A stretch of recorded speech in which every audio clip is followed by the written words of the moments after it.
อ่ะมื้อนี้ก็มาเฮ็ดกินนี่ก็เอาเป็นหยังเนาะมาม่าเนาะมาเวียดเนาะนี่เนาะก็ตัวนี้ก็ลวกไปแล้วเนาะมาใส่น้ำแล้วเนาะตัวนี้ก็น้ำผสมของมันเนาะ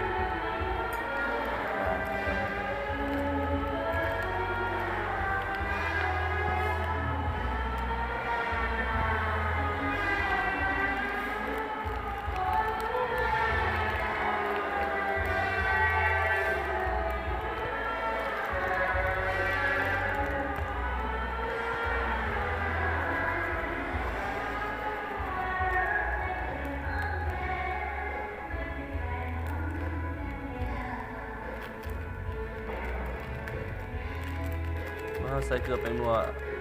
เรียบร้อยแล้วเราก็จะมาใส่น้ำมันนี่เนาะ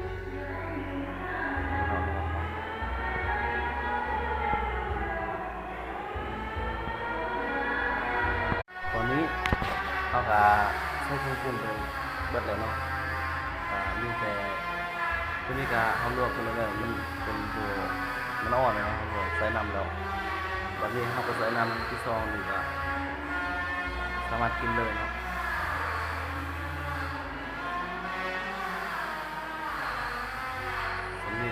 มันจะพอ